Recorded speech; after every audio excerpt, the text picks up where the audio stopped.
Hey, what's up guys, Emanon here and welcome to another video. So this is going to be some more post-Burst of Destiny format testing, and this is going to be me playing Tri-Brigade Lyrilusc versus my friend Gabe here on Dragon Link with the Phoenix Enforcer package. So yeah, let's get started with this matchup here without any further ado. We do lose the RPS, unfortunately, so we are going to be forced to go second here. I should mention as well that I've been playing this deck quite a lot, pretty extensively, and I've been making a lot of changes to the build, so this is by no means a refined list. And also, I was fairly new to the deck when I was playing this match. This is one of the first matches I did play, so misplays are bound to happen, so just keep that in mind. But yeah, our opening hand going second is going to be Effect Veiler, Ash Blossom, Triple Tactics Talent, Turquoise Warbler, and Cobalt Sparrow. So our hand is, it would be great if we went first, honestly, because Warbler Sparrow is one of the best combos in the deck. And we have two hand traps as well, which is pretty decent into Dragon Link. But yeah, this hand is overall quite solid. And then his hand going first is going to be Starleash Seyfert, Rocket Tracer, Apsarada Dragon, Psyframe Driver, and Boot Sector Launch, the Psychic Soldier that rides in a battle against the security forces on Currents of Lightning using an autonomic amplifier called Psyframe. Been a while since I was able to say that, but yeah, his hand's also very good. Seyfert plus Router obviously is super strong. So he's going to normal summon Seyfert, activate the effect, he's going to send the Router to Graveyard, and that's going to search for Noctivision, and then Router effect is going to search for Rocket Synchron. And then from here, he's going to link off for Striker Dragon. He declares Striker by accident, even though he already has Boot Sector Launch, which is why I Veiler, because I want to cut off his rockets. This is not something I'm entirely certain is correct. Veilering Striker. I'm just kind of testing different choke points, especially when I have multiple hand traps. It is, of course, dependent on how their hand is. So because I know that he already has a rocket in hand and he committed his normal to Seyfert, I feel more comfortable in trying to stop Boot Sector Launch access. Of course, this is all moot because he already drew it. So he just lets me take that back, of course. Again, if you're testing with friends, I recommend letting your friends or your opponents take stuff back and trying to find optimal plays, because that just makes for more protective testing. Yeah, he's gonna summon out Noctivision here off the Striker summon and then go into a copy of Romulus. And then he's going to go Romulus and Noctivision. I do Veiler here, even though he already sent Router to grave, because I don't want to lose my hand more to Levianeer. Since he has Seyfert, of course. So he's gonna draw into Quick Launch off the Nocto. And then from here, he's going to activate the Quick Launch. That's going to summon a copy from deck, a Rocket Tracer. And then he's going to link off into Hermetic Seal, and then activate Boot Sector Launch. This will allow him to summon from hand a copy of Tracer, as well as a copy of Rocket Synchron. And then here's where I kind of, didn't pay attention too closely until I thought about it a bit more. So right here, I should Ash this Tracer, because what I wanted, or what I was gonna do, was Ash the Chaos Ruler, but that doesn't make sense because he could, just end on Hot Red anyways and have this as follow up. So we end up going back here because I realized that is not an optimal play at all. So yeah, he's going to go ahead and just put stuff back, and then I Ash the Tracer effect instead, because effectively what this reduces his board to is either Masquerena or this, which is Verite Anaconda. And I don't know if I knew at the time that he was on this package before testing. I can't recall. This match was a while ago. Oh yeah, he does go into Verite afterwards, so successfully being able to play through the two hand traps, going for the Destroy Phoenix Enforcer on top of this. So this is a pretty good setup. He's able to have a pop every turn plus the bounce and then more follow-up plays. So yeah, pretty solid through two hand traps. We draw Apex Avion, so I want to talk about this for a little bit because this is a choice that I changed very rapidly after just a couple of games of testing. I'm pretty sure even after this match, it was when I changed this to Barrier Statue. So yeah, I was playing this because my thought process was, if you end on Ensemble Robin, which is the not once per turn compulsory, plus the Barrier Statue, it kind of is redundant because they can't special summon anyways. So if you're bouncing, if you're contingent on them special summoning to get Rally off of Robin, then it doesn't actually matter. But realistically, this is just a lot worse in a lot of simple scenarios, where you do get hand trapped and you want to end on just a Simorg play, and you really, this one negate doesn't actually do a whole ton to really deter your opponent or stop them from playing. So I found through just playing the game a bit more that if you open weak or if you get hand trapped, you want to be ending on Barrier Statue 10 times more. Sure, it's dead in the Fundraise matchup, but you kind of just accept the fact that it does happen. So yeah, This is going to be Barrier Statue in future videos, which there will be a lot more of because, again, I do test this deck quite a lot. So stay tuned if you do like this deck and you want to see more videos on this pretty soon. I have like 4 or 5 videos lined up, so yeah. But yeah, we're going to go for Turquoise Warbler, of course, and then we're going to go for Cobalt Sparrow, and then we're going to use the effect here that's going to grab Nerval from deck to hand. And then we're going to go for Assembled Nightingale, and then he's actually going to just bounce it immediately on summon, which turns on my Triple Tactics talent pretty nicely here. So yeah, he's going to Seal Bounce and then go for Black Metal Dragon off of it. So yeah, what I could do, I have a couple of options, right? So I could choose the Tactics to take right away, but what he would do is, most likely just chain the Phoenix Enforcers so that I take something that's not really valuable. I'm okay with this though because regardless of what I get out of it, he's gonna either give me Black Metal Dragon or Verite Anaconda. This is level 1 that I can overlay with, which is decent, and then this is a Link 2, which I can use with this Nerval to go into Simorgh, which is not bad. Alternatively, I could just go for Nerval first and make it so that he would be likely to pop this on summon because I have some fodder in grave already, and then I could grab Kairos off of the Nerval when it goes to grave, and then Tactics to draw 2. I think both plays are okay, but I go for the Tactics play just because it forces out his responses immediately, and then I can kind of just see what I work with. Because I'm pretty confident that I can get to game just with the Kairos alone. So I think for a while I go for Tactics. I declare that I want to take a monster. He chains and then he pops his own Black Metal Dragon. So he's going to go and grab a Search after giving me the Verite, and then he's going to declare Phoenix Enforcer as well. So we're going to normal summon Nerval. I'm not going to use the effect on summon here because it would lock me out from linking with this Verite, and also I just want more fodder in grave for when I summon out Kairos. So yeah, we're going to go directly into Simorgh, and then we're going to trigger the Nerval to add Kairos here. And then we're going to activate Kairos, summon itself, and then we're going to banish 4. And then I declare that I'm going to just banish the Brute Sector launch and then go for game right here since he is on 6k due to Verite, so it's actually just game right here. So yeah, that was a pretty good demonstration, I think, of game 1 that you can fit a fair number of hand traps into the list, which is like what I was trying to do. Because I looked at a lot of OCG lists when I was building this deck, and there were some decks that really just played like 3 hand traps, like just Maxi, like maybe Maxi Ash.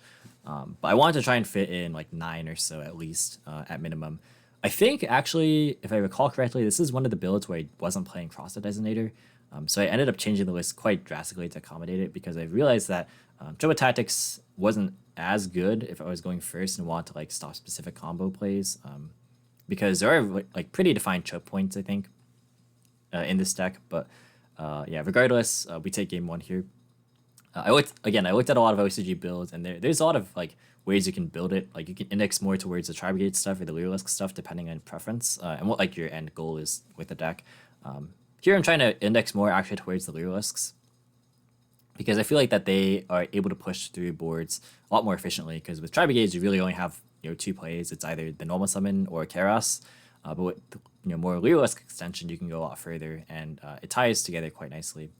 But yeah, we're going to go second in this game here, and his opening hand going first is going to be Safe Rate, Quick Launch, Rocket Synchron, Chaos Space, and Wyvern Burster. So his hand has all gas. It's literally 5 engine cards, and these are 5 good ones at that. And then our opening hand going first is going to be Call by the Grave, Triple Tactics, Talent, Fractal, Warbler, and Tenki. So not the greatest. Yeah, in my cross-out build right now, I'm siding out cross-out going second a lot of the time and just playing more hand traps. Tactics is good into this matchup, as is Call by going second. It's just that like, you would ideally want to have hand traps as well, or just like more blowout cards, given how strong this hand is. But yeah, our hand's pretty good. Fractal Warbler is one of the best 2-card combos in the deck. So yeah, very, very strong. He's gonna go for Chaos Space, pitching Wyvern Burster. That's gonna search for Collapse Serpent, and then he's going to banish the Wyvern Burster, summon out Collapse Serpent, and then put it back with the Chaos Space to draw. Draws Noctivision, which is just even more gas. He's going to go for Striker Dragon. He's going to trigger the effects of Striker, Nocto, and Collapse Serpent. So he's going to grab a search for Wyvern Burster, Brute Sector, and summon out the Noctivision. And then he's going to link off into a copy of Romulus, triggering the effects to grab a copy of Dragon Ravine, and then drawing into Abs Rider, which is even more insane because now he has more options. So he can go, Ravine, pitch Router, send a Levian here because he has Safer in hand and he didn't normal summon yet. So that's very, very strong. He hasn't summoned Wyvern Burster yet either, I don't think. Yeah, so he's going to just summon that right here. And then he's going to go for the Romulus. No, he is trolling me here. But he has this thing where he likes to just spam the declare button for no reason. So shout out to you, Gabe, if you're watching this. Please stop doing that. He's going to go for Heavenly Spheres right here. And then he's going to normal summon the Stafer. And then activate Quick Launch to summon out Tracer from deck. And then from here, he can go into a Chaos Ruler. And then Ruler effect is going to go in Mill. He hits Veiler, which is just more interruptions. And then from this position, he's going to Ravine, pitch the Router. That's going to send Levy. And then he's going to add Tracer off the Router. And then he's going to go ahead and Boot Sector launch. Special summon out 2 Rockets from hand. And he's going to Tracer effect to pop Boot Sector. Go for Recharger. And he's going to go for Savage. And then he's going to go for Hot Red. And then he can go safer to add back Levy. He's going to Levy effect. That's going to go and shuffle back a card from my hand. He's going to snipe the Call by the Grave, which is one of the best go second cards against Seal. So that's pretty unfortunate for me. And then he's going to banish 2 to bring back the Chaos Ruler, and then go into a Verite Anaconda.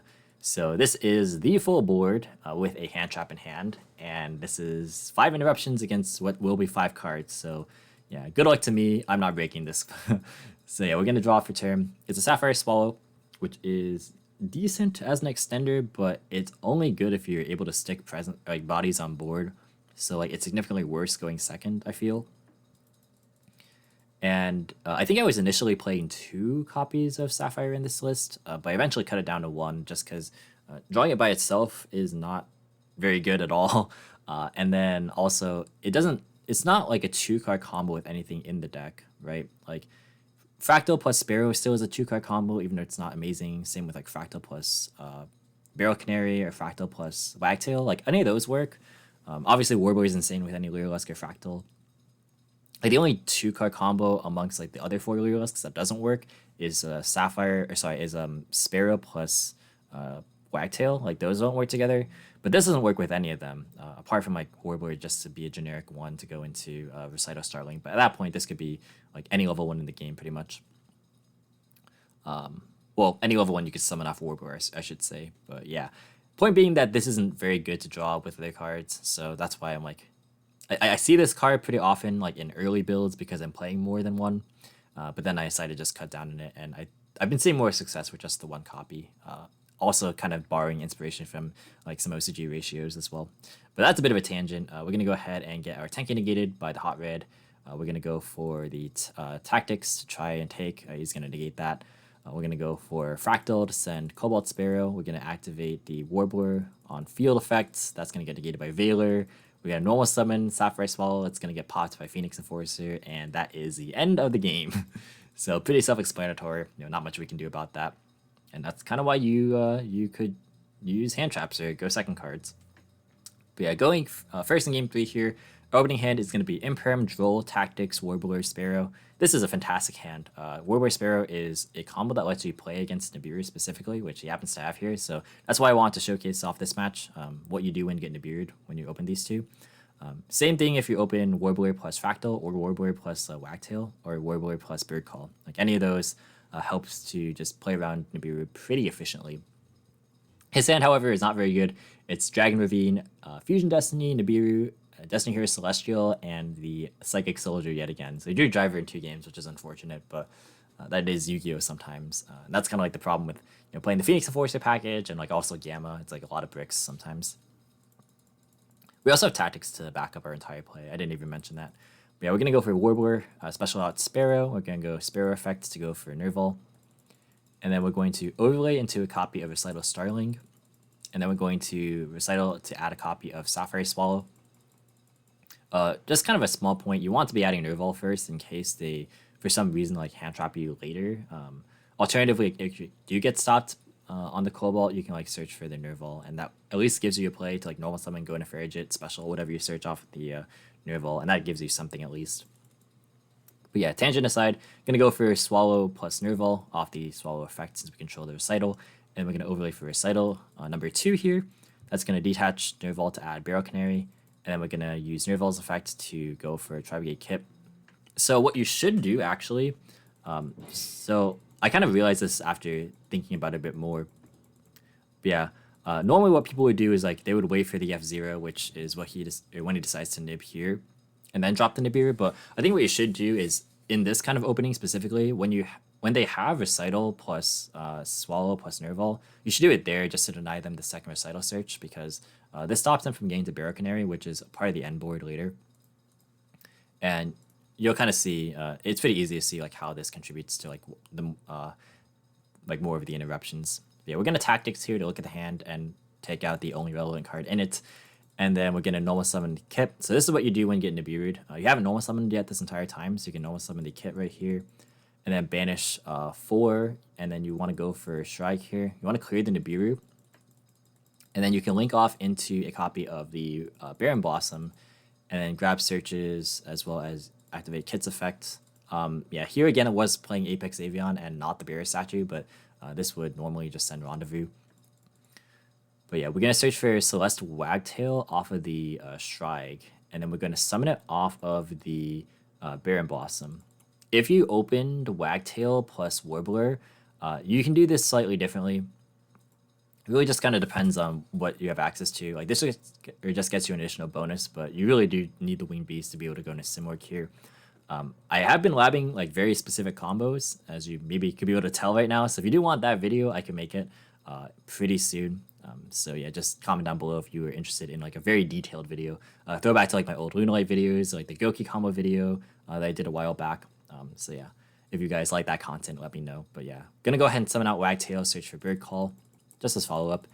And we're gonna go for the Simorgh, and then we're gonna Farid draw and put back, and just showed it to him because it was funny. Yeah, and then this is where we're saying like if you Nibiru before the second Recital comes down, you not only deny them a Tri-Beast Engrave to be able to banish off the Kip, which is important, but also like this doesn't get to make an appearance on the board, which is going to turn into, of course, the Ensemble Robin. So we're going to apply Swallow here, attaching Sparrow, and then we're going to go for the Wagtail Grave effect to attach itself. And then we're going to set and then activate the Simorgh and then pass turn. So this is what I was talking about, like where like this is, it feels better certainly than you know, the Robin plus Barrier statue, because again it's just redundancy that doesn't actually accomplish anything. So like in this kind of scenario, it's pretty insane because we have 4 bounces, we have the Apex Avion negate, we have Imperm Joel as well, and then more follow-ups. And that was through Nibiru, of course. And we know that his hand's not very good, so that's just going to be the end of the game. So not the most interactive match, I would say, necessarily, but I think it's a pretty decent showcase of what the deck is able to do. Just kind of, I like showcasing off matches where, like, even if you lose a die roll, you can still win the match. Even in a combo mirror, you just have to, like, play DtheSecond cards in your list somewhere. But yeah, going forward, I don't think you're going to see this card in future videos, just because again, I'm fairly certain that it's after this match that I just cut this card. But yeah, I think this is a pretty good, like, kind of early stage showcase. And again, feel free to stay tuned for more videos of this deck.